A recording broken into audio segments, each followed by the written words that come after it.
Fazia 40 graus, sensação demais. Naquele barraco de lona preta, esperando por um dia melhor. Sem oportunidade, sem água na torneira. A corrida foi longa e não desanimou. Aquelas pessoas que lutam por um pedaço do céu. O sonho das crianças se realizou. E como dizem, a vitória tem um sabor de mel. De dia um paraíso, de noite escuridão. Agora tem energia, antes era lampião. Olhando o meu barraco feito tudo à mão. Uma criança chorando por não ter uma televisão. Sorte que eu tinha Deus, sorte que ele me ouviu. As preces da dona de casa e a promessa ele cumpriu. Sorte que eu tinha Deus, sorte que ele me ouviu. As preces da dona de casa e a promessa ele cumpriu.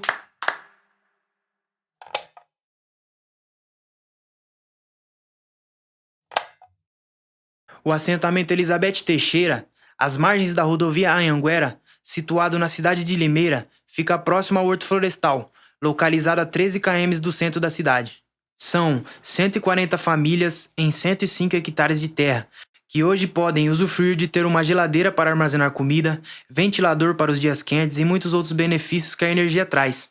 Mas nem sempre tivemos um início fácil por lá. Foram 16 anos sem esse recurso, quase 2 décadas na escuridão. No começo não tinha nada.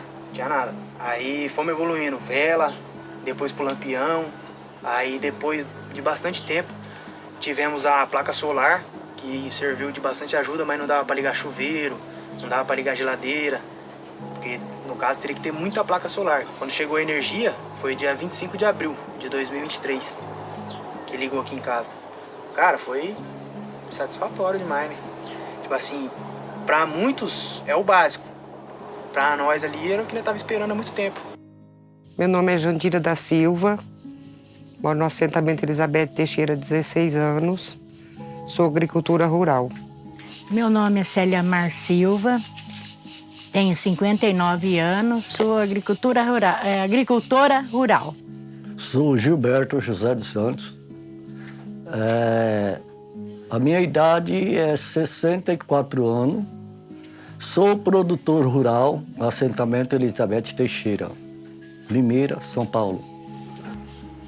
Meu nome é Aparecida Martins dos Santos da Silva. Tenho 63 anos e sou lavradora. Meu nome é Cristina Prates da Silva e eu tenho 68 anos. Marieta Ferreira das Neves, nascida em 16/11/62. Minha profissão é produtora rural. Meu nome é Elisdete Deise de Souza Beckman.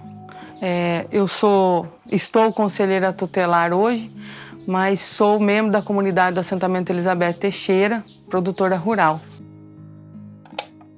Com 95 anos, a paraibana é uma das lideranças camponesas mais importantes da história do país. Foi militante das ligas camponesas e até hoje é uma grande referência. Foi companheira de João Pedro Teixeira, junto com o marido, atuou na luta pela terra no estado, na Liga Camponesa de Paraíba.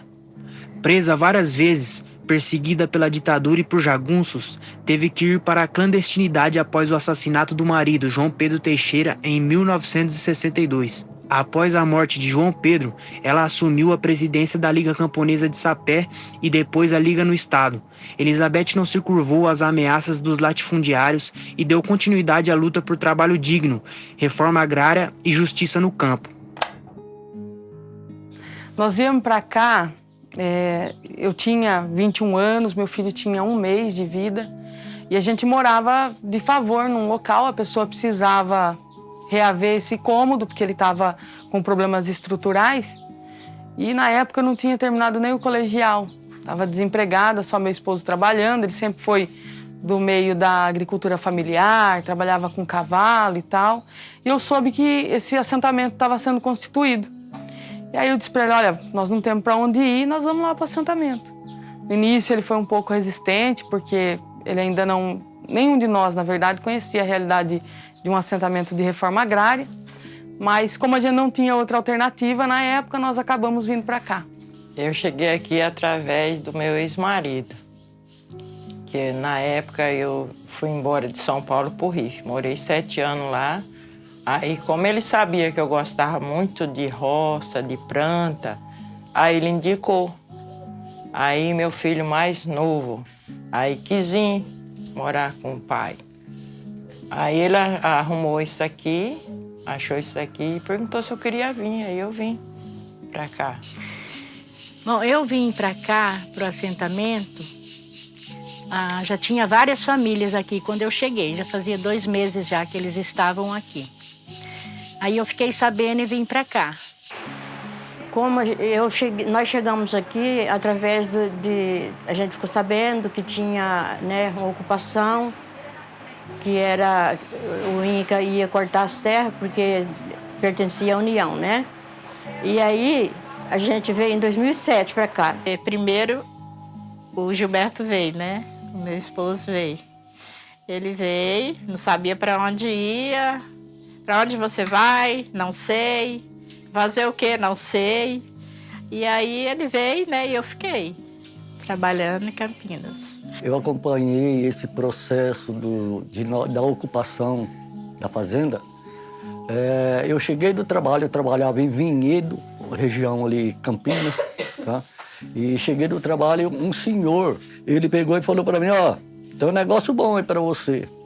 Nós vamos ocupar a fazenda. Aonde? Não sei. Que hora? Não sei. Não sei de nada. Disse que meia-noite é para você estar aqui para a gente ir embora. Quem vai levar nós? Também não sei. Tá? Ele sabia que eu já tinha feito reunião com o movimento dos MST. Nós saímos de lá aproximadamente umas 23 horas e meia, com destino ao centro de Campinas, a CUT. Que nós chegamos aqui foi no ano 2007, né? Em julho cheguei aqui. Tava só uma baqueara aqui alta. Eu morava em Minas Gerais, né? Desse correr do tempo, eu vim pra cá achando que, tipo assim, que era uma coisa, que era uma vida melhor, que não era uma vida tão sofrida. Aí descemos numa fazenda de cana e aí começamos a fazer os barraquinhos de lona, a se preparar. Isso foi saímos dia 20, né, à noite, e chegamos aqui, era por volta das 3h30 da manhã, no dia 21, que era um feriado, né. A estratégia da ocupação foi que nós chegando no feriado, o fórum estava fechado, então nós não íamos sofrer ação de despejo, tá entendendo? Então nós ia ganhar uns 4 dias. Tá? Foi isso que aconteceu. A gente fez, a princípio, um barraco de lona, com 2 lonas emendadas. Eu me lembro que o sereno que caía à noite fazia uma poça dentro do barraco, chão batido. E ele se esforçava muito porque ele colocou até um pouco de capim sobreposto em cima do barraco para proteger a gente do frio, porque o frio era muito intenso. Nós não tínhamos água, nós não tínhamos energia. Meu filho era um bebê, estava aprendendo a andar logo depois, né? E era muito sofrimento, muito sofrimento. São coisas assim que mexem com a gente. Então foi bem sofrido. Barraco de lona, de plástico. Quando vinha temporal, a gente ficava na chuva. Não tinha nada, era só mato, barraco de lona. Quando chovia, a gente ficava na chuva, frio. Tudo que você imagina.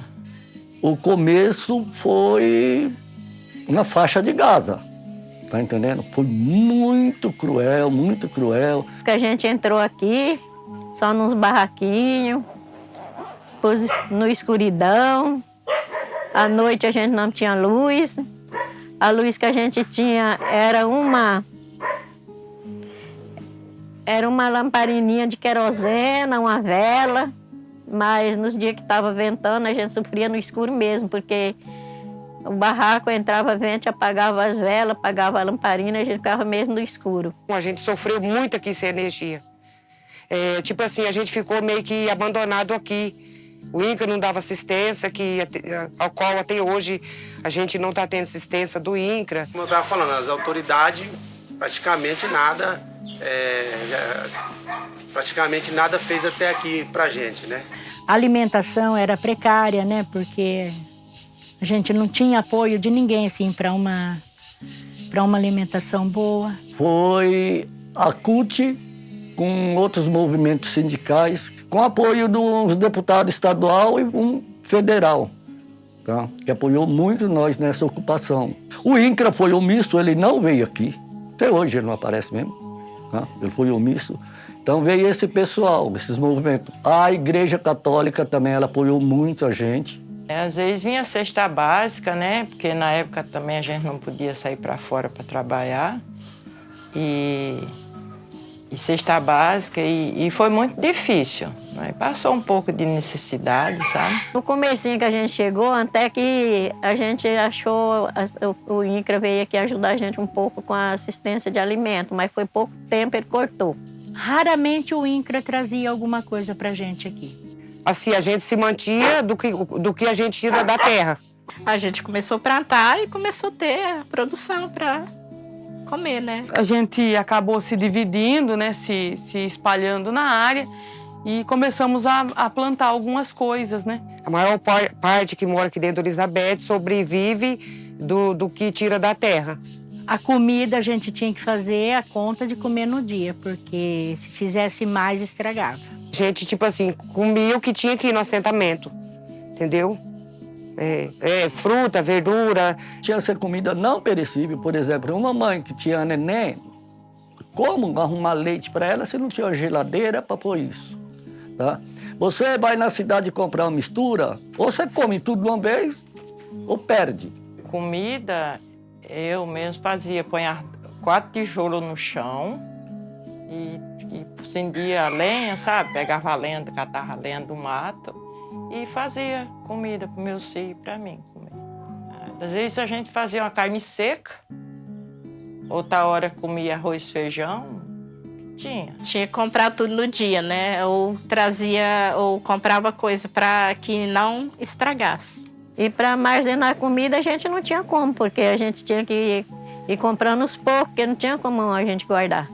Mistura, comida feita assim, a gente tinha que fazer só para comer no dia, que se deixasse para outro dia já tinha que jogar fora, que estava estragada, né? Então, alimento estragava muito, porque a gente não tinha lugar para conservar o alimento. A maior dificuldade que a gente teve aqui sempre foi a energia. Sem a energia, foi traumático isso daqui, 16 anos nisso daí. Demorou o quê? 16 anos para a gente ter energia.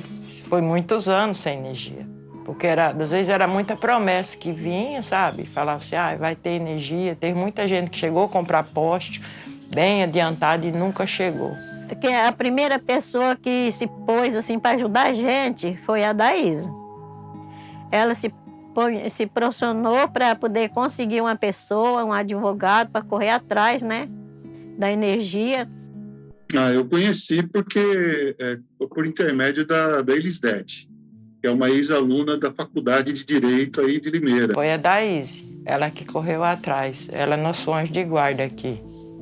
Então ela correu atrás, foi que nós conseguimos. Que é a Elisdete, que através dela que hoje a gente tem energia, cada um nas suas casas. Então a energia foi o seguinte, depois que eu vim para cá, meu filho estava com 3 aninhos já, e eu olhava em volta e eu me preocupava muito com o exemplo que eu ia dar para ele. E eu sempre me preocupei em deixar um legado. E aí eu acabei fazendo pedagogia, ele tinha 3 anos, fez a faculdade toda comigo no meu colo. E quando eu terminei a pedagogia, eu tinha prestado um concurso em Piracicaba. Eu terminei o curso em junho e assumi lá em agosto de 2012. E as coisas começaram a mudar, porque aí você tem um pouco de poder aquisitivo, um salário fixo. E eu consegui melhorar, a gente aos poucos conseguiu melhorar a nossa moradia, né? O barraco foi ficando melhor, depois nós conseguimos, a gente tinha sofrido despejo, aí viemos para esse lote onde a gente está hoje. A princípio a gente estava num barraco de madeira, depois nós conseguimos construir uma casinha assim humilde, mas já de alvenaria. E um dia eu estava lá fora, pensando, né, em como como era injusta essa situação. Eu olhava para o aterro que fica bem aqui do lado, eu falava, meu Deus, como é que pode? O lixo tem mais valor do que a gente, porque o lixo passa a noite iluminado e a gente nesse escuro. E aí a dona Dionísia, uma vizinha aqui de baixo, estava lá fora, já eram umas 5 da tarde, ela me disse o seguinte, olha, eu vou descer, porque se a gente tomar banho gelado nesse frio, lá em casa é muito frio, depois a gente fica doente, a gente já não tem idade mais, ela tem mais de 70 anos. E aquilo mexeu muito comigo, eu entrei para dentro, como eu tinha o chuveiro a gás, eu fui tomar o meu banho e eu chorava lá de baixo, pensando em que tipo de pessoa eu era e que tipo de diferença eu estava fazendo no mundo. E eu cheguei à conclusão de que eu não estava fazendo diferença nenhuma. E aí eu ruminei aquilo uns 2 meses e eu tenho muita fé, né? E orei a Deus e falei, olha, Senhor, eu quero fazer alguma coisa que de fato traga mudança, não apenas para mim, mas para as pessoas à minha volta. Sei que eu não sou ninguém, mas se o Senhor achar que eu tenho capacidade. E aquilo foi mexendo comigo cada vez mais e eu fui até a faculdade de Anhanguera consultar o valor do curso de Direito, porque era o meu sonho de infância, ser advogada. E acabei ingressando na faculdade, sem condição nenhuma. E depois disso eu me desvinculei da prefeitura, porque eu queria viver o direito de verdade. Se eu estivesse lá, eu não ia conseguir cuidar de nada aqui. Lá eu conheci um professor, Dr. Sidney Morbidelli, e todos os dias eu parava ele no corredor e falava, professor, me ajuda. E ele falava, Elisdete, mas como assim? Te ajuda com o quê? Eu dizia, olha, lá onde eu moro não tem energia. E ele ainda não tinha dimensão do que era não ter energia. Até o dia em que ele visitou o assentamento. E eu me lembro que ele entrou aqui em casa e falou, Elisdete, não tem poste na rua. Eu falei, não tem poste na rua, professor. Meio que a gente não está acostumado com uma coisa dessa, por exemplo, de ouvir de alguém que não tem energia elétrica na casa. É uma coisa meio, né, século XXI, não é uma coisa normal. E aí nós decidimos fazer uma força-tarefa e entrar com mandado de segurança. E ele foi, assim, essencial, foi uma peça fundamental aí nessa luta. E aí ela chamou outros interessados em entrar com ação. E uma ação contra a Eletro. Cada vez que eu ia para a faculdade, mais algum pouquinho de conhecimento que a gente conseguia lá, agregava para a nossa luta, que foi estruturando, dando corpo para isso. Fui me informando, trabalhando, estudando, e aí entrei com o mandado de segurança. Aí, com o mandado de segurança que veio aí à tona o direito, né? Começou a enxergar no fim do túnel o direito deles. Começamos a organizar o pessoal, a fazer assembleias e a passar como é que estavam os procedimentos. Eu criei o hábito de imprimir uma folha de cada andamento para cada pessoa que ia na assembleia, porque todo mundo tinha que ter acesso ao mesmo nível de conhecimento.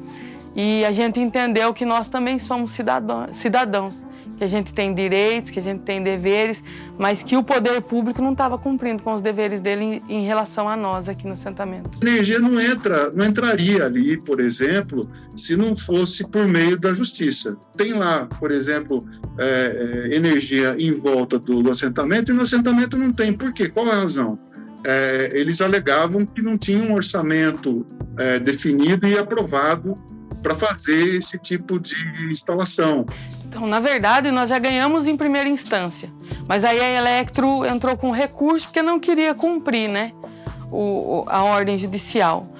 Então, nós fizemos uma busca de parceiros na cidade e eles queriam uma planta topográfica da área, com assinatura de engenheiro, com a RT tudo direitinho, e o Zalmir Vila Real veio para cá e com o filho dele eles fizeram todo esse levantamento topográfico. Daí depois tem o Lima também, que foi vice-prefeito da cidade durante um tempo, meu amigo Antônio Carlos Lima, e ele acabou me colocando em contato com o pessoal do mandato do Emídio, deputado estadual. E ele era, na época, presidente da Comissão de Direitos Humanos da Alesp. Em contato com o mandato, a gente falou, olha, tem a ordem judicial, a Eletro não está cumprindo, ajuda a gente. E eles começaram a oficiar daí a Eletro, dizendo, olha, vocês precisam cumprir a ordem judicial. E isso começou a sair na mídia, né, no Diário de Justiça aqui da cidade também. E tudo isso ajudou a pressionar a empresa que depois de um certo tempo, acabou efetivando, implantando o projeto de eletrificação rural aqui do assentamento Elizabeth Teixeira. Eu me lembro que no dia em que o caminhão de poste chegou aqui, uma carreta, o Pietro da Electro me ligou e ele estava meio emocionado. Falou para mim: Elisete, onde você está? Na época eu estava fazendo estágio no escritório aqui na cidade. Falei: olha, eu estou trabalhando. Por quê? Não, você precisava estar aqui. Eu falei: mas por quê? O que aconteceu? O caminhão de poste está chegando, eu queria que você recebesse.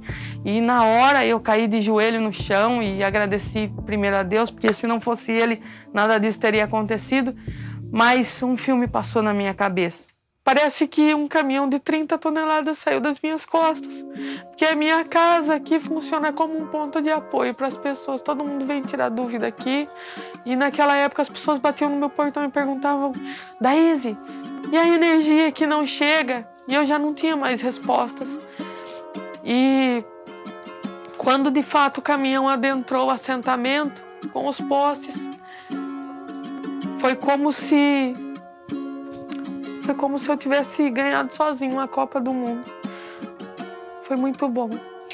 Moço, olha, eu nem acreditava. Quando eu vi a elétrica entrando aqui dentro... Rapaz, eu chorei tanto. Eu chorei tanto que eu, mesmo vendo os postes, eu não estava acreditando. Eu fiquei mais de mês, mesmo com luz dentro de casa, mas eu não acreditava. Era sonho. Esse dia eu falei pra ela: daí, Elisete, eu vejo exposto, eu tô vendo você na minha frente. Foi a realização de uma vida. Para a maioria das pessoas, chegou a eletricidade. Para mim, foi o resultado de muito esforço, muito trabalho. Eu estava ganhando o primeiro processo grande antes de ter me formado. Foi épico. E todos os dias eu acordo e eu penso um pouco em tudo isso. Que isso me fez chegar à conclusão de que não importa de onde você vem, se você está disposto a ir até o fim das coisas que você sonha, vale sempre a pena. A gente nunca pode desistir.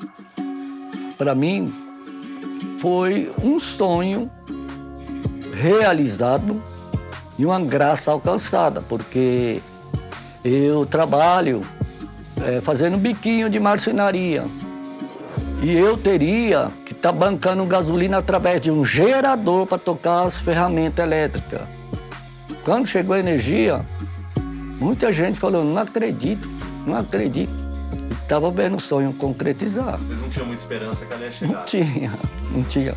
Mas nós tínhamos um anjo da guarda aí, que foi a mentora de correr atrás, que falava: vai vir. Tá? E aconteceu. Acho que foi uma festa para todo mundo, embora que a gente não se reuniu ainda para comemorar essa festa, né? Mas foi assim, a cada um teve assim aquela alegria que ó, não tem nem como explicar, né? De acender a primeira lâmpada, ligar a geladeira, pôr uma caneca de água para gelar e tomar. E a hora que a gente ligou a geladeira, que começou a formar aquele gelinho no congelador, e pegar aquele canecão de água gelada e pôr no copo e tomar, ver o copo suadinho, de geladinho. É muito bom, foi uma coisa muito gratificante, que hoje a gente só tem que agradecer muito a Deus em primeiro lugar, segundo a nossa amiga Daíse, e terceiro o advogado que abraçou a nossa causa com amor e carinho, né? Pra mim foi uma alegria, né? Pra mim foi muito bom. Nossa, eu vou falar pra você, quando a gente ligou a luz aí pela primeira vez, a gente não tinha nem palavra, né? Ai, menina, a chegada dessa energia aqui pra gente foi a mesma coisa que apareceu uma pedra de ouro aqui dentro do assentamento. E a gente ficou tão feliz. Foi um prazer imenso que não tem assim, palavra para agradecer a Deus, primeiramente, e a nossa amiga, né, que esforçou muito, né? Para mim foi uma maravilha.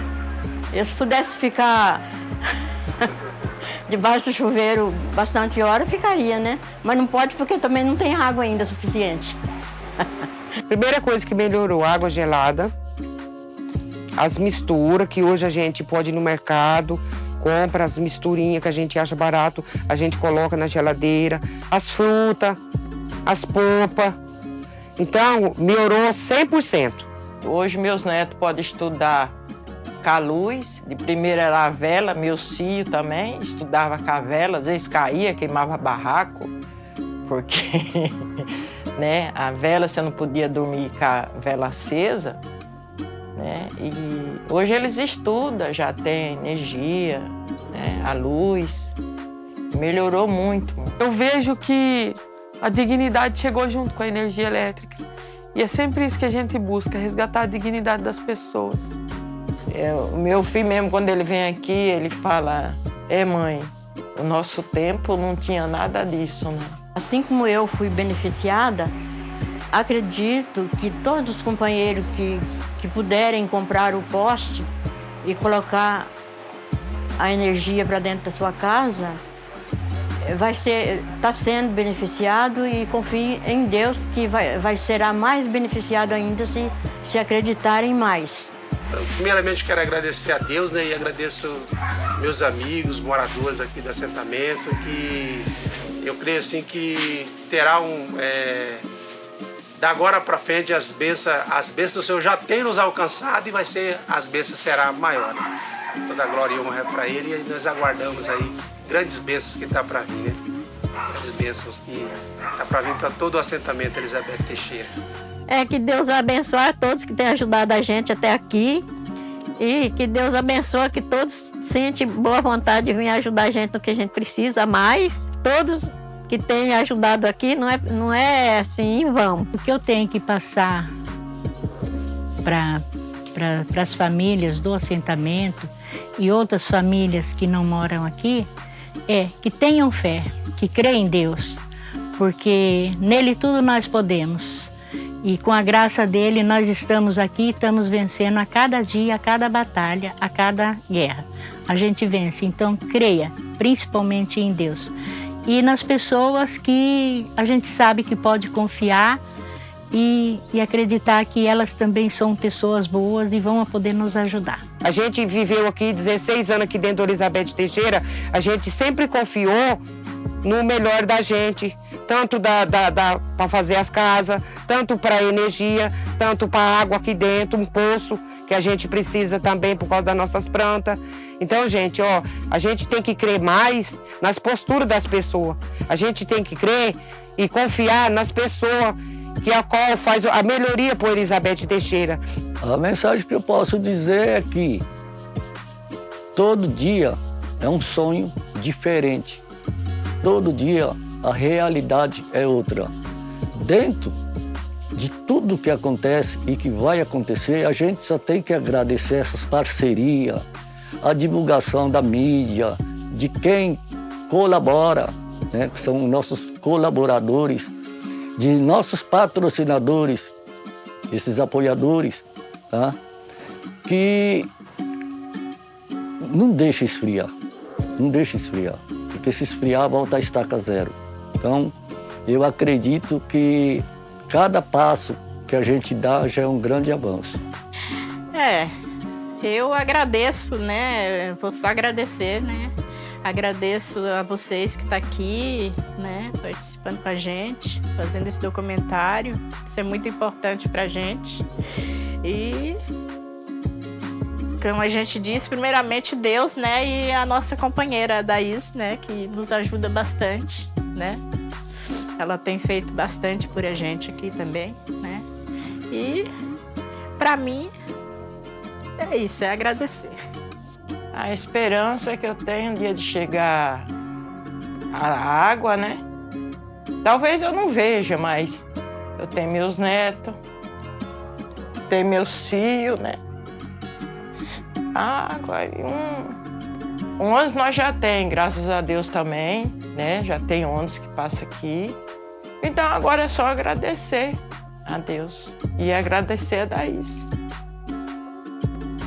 Porque se não fosse ela, nós não tinha nada. Nada. Nós somos resultados daquilo que nós fazemos.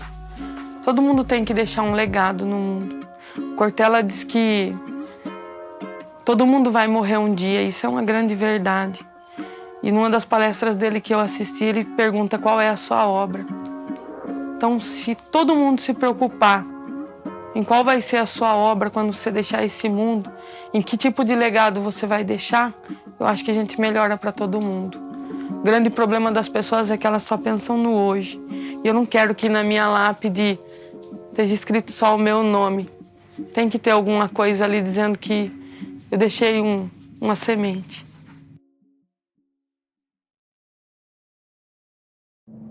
Em 2007, uma ação violenta de reintegração de posse comandada pela Polícia Militar resultou em diversas pessoas gravemente feridas no acampamento. Após a suspensão de reintegração de posse, a área foi reocupada e os trabalhadores seguem resistindo e aguardando a regularização do assentamento Elizabeth Teixeira. Apesar da disputa judicial, hoje a área encontra-se registrada em cartório em nome da União. No último dia 7 de setembro, os Sem Terra expandiram o acampamento nas áreas agricultáveis do Horto como forma de pressionar o Instituto Nacional de Colonização e Reforma Agrária, INCRA, para a regularização do assentamento.